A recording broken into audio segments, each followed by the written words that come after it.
All right, and we are back here on the GSMC Football Podcast. And for the final part of the show, we're going to talk about Josh Jacobs, some recent comments that he made on his upcoming season, his first season with the Green Bay Packers. But before that, we do have some breaking news.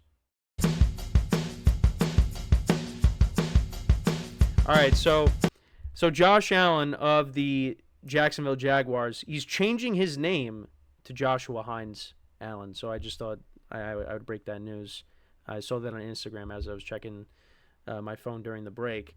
Yeah, that was kind of just like a spoof there. But no, like this actually is a real thing. But I just thought, might as well break the news to the audience here in case you didn't see that. Also, it gave me a reason to use the breaking news graphic that we have. So, anyways, I just thought I don't know. I just thought that'd be funny to do that. But if you didn't think that was funny, I'll try better next time.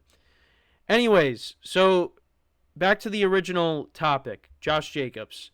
So the Packers, they signed him this offseason, and for the moment they had like the best 1-2 duo when it came to the running backs. Or one of the best. You had Josh Jacobs and you had Aaron Jones. But then they tried to get Aaron Jones to take a pay cut that he didn't agree to, and then they released him. And Aaron Jones was a fan favorite, and now he's playing for the Minnesota Vikings. So, yeah, that was tough for the Packers. They did bring back A.J. Dillon. It was like on the qualifying offer, which I didn't even know that was to be honest, I didn't know that was a thing in the NFL. When I think of the qualifying offer, I think of baseball. But, yeah, they bring back A.J. Dillon. They also drafted a running back as well. But, yeah, Josh Jacobs, they signed him to a 4-year, $48 million deal. And, coming off of a season that wasn't as good as the previous year. But, yeah, he's still 25 years old, I believe. Still got some good years left. And I think with this Packers offense, I think he should do well. So this is what he said. I honestly think the sky is the limit in this offense. Obviously, with having a special guy in Jordan Love, and having a good offensive line and some good receivers out there makes it a lot easier for me. But just to be able to see the game plan and things that they want me to do this year, the things that they're allowing me to do, I just think it's going to be a special year.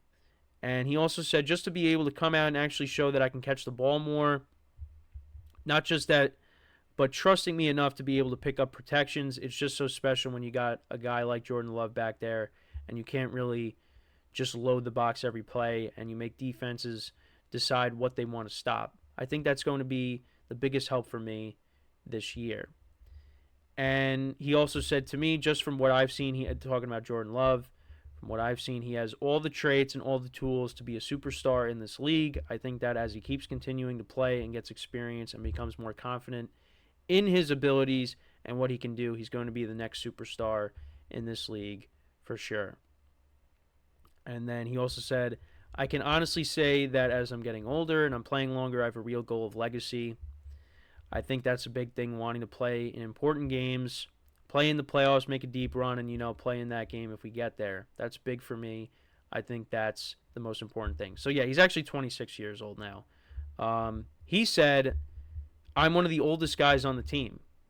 And if you remember the Packers, they got a very young receiving core. A lot of guys are going into their second or third years. So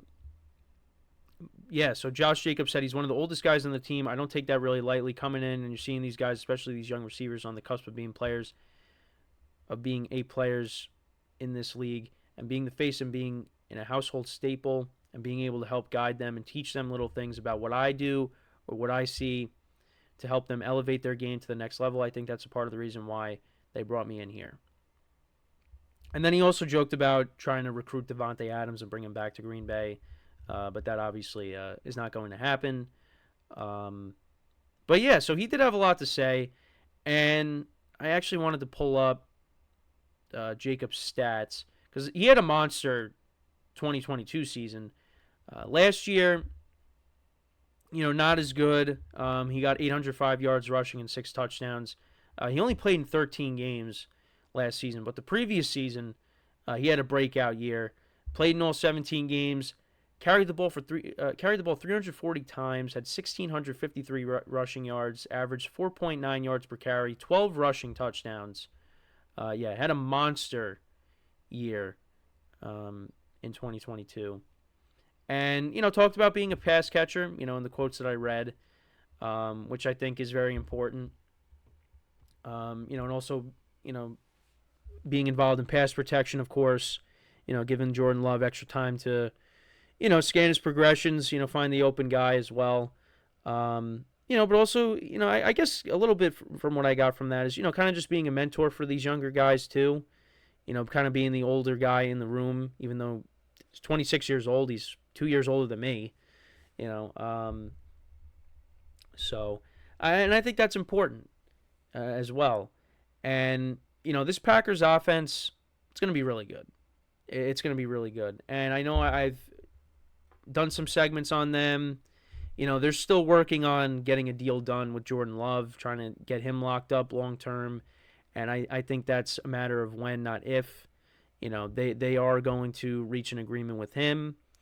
And, if you remember late in the season, there was that stretch that, Brian Gutekunst talked about, and this was kind of like,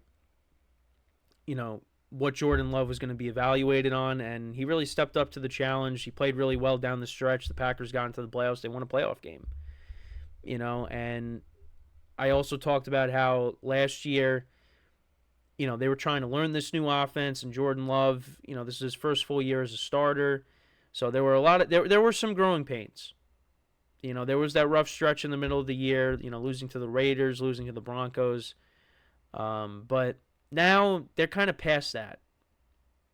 They're past the learning stage. Now they're about enhancing this offense, and I think it's going to be really good. You got a lot of young receivers. You got a couple of decent tight ends. You got Josh Jacobs there now, who is their big acquisition. The other acquisition they made was on defense, was Xavier McKinney. But yeah, this offense is going to be really good in 2024. If Jordan Love plays like how he did, at the beginning of the year and especially at the end of the year, this team is going to be really good. And I'm really looking forward to what they can accomplish in 2024. And, you're going to see them take on the Eagles right off the bat. And I think that should be a very good game. That should be very entertaining. Two high-powered offenses going at it. You got Josh Jacobs on one side, who went to a new team, as well as Saquon Barkley on the other side. So I'm looking forward to that. And, let's see what the Packers can do. And let's see what Josh Jacobs can do. I think if he's healthy, I don't think there's any reason why he shouldn't get to 1,000 yards once again. I'm willing to say he can get to that. But the Packers, I think, are going to be a very balanced offense. I don't think they're going to be leaning strongly to one way or the other. I think they're going to try to balance it out. And, if they're going to be one of those teams that has a balanced offense, and that's what's going to make them really dangerous, because they could beat you so many different ways. Now, when you look at the receivers, yeah, you wouldn't rank these guys in the top 15 or even in the top 20, but I think they all have, unique qualities to them. I think they're all decent receivers, but I don't look at any of them as like being an elite receiver. You got Jaden Reed, you got Dontavian Wicks. They're going into their second years.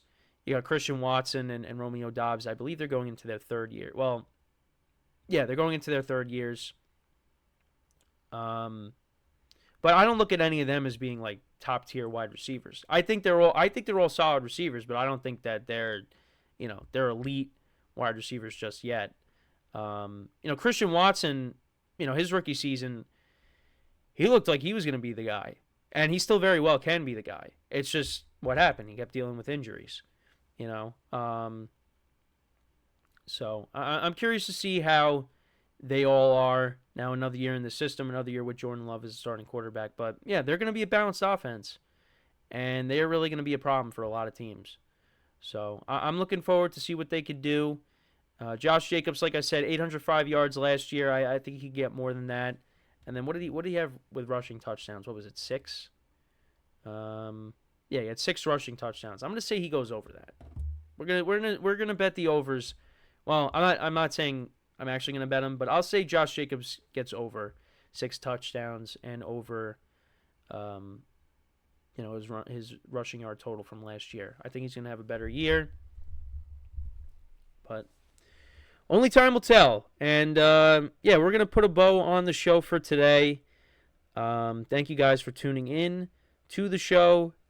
Actually, before we wrap up here, just again, let me know any your guys' thoughts on the Packers, on Josh Jacobs. How do you see him performing in 2024? I think he'll have a very good season if he's healthy.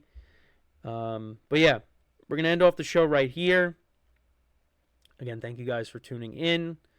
Make sure to check out all the other shows as well. Make sure to give them some love. I know we kind of hit a little bit. I'm not gonna say a rough patch. We're kind of in that period where right now it's just baseball, and we still got some time before college football starts, before the NFL season starts. I know the NBA Summer League that has started. Actually, the MLB draft is coming up, but yeah, we've kind of hit a little bit of a lull period, but don't worry.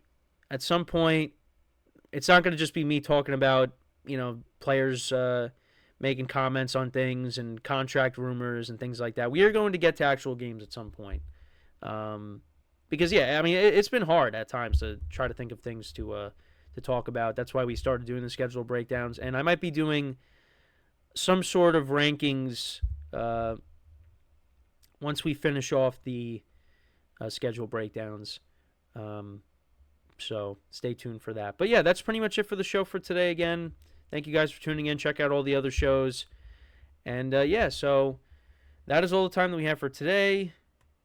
Thank you guys for tuning in. I don't know how many times I'm going to keep saying that, but yeah. Make sure to check out the show tomorrow, same time, 10:30 a.m. Eastern Time. And until then, I'm your host, Kenneth Grunfelder, signing off from the GSMC Football Podcast, brought to you by the GSMC Sports Network. Have a good day, and I will talk to you guys tomorrow. Take care.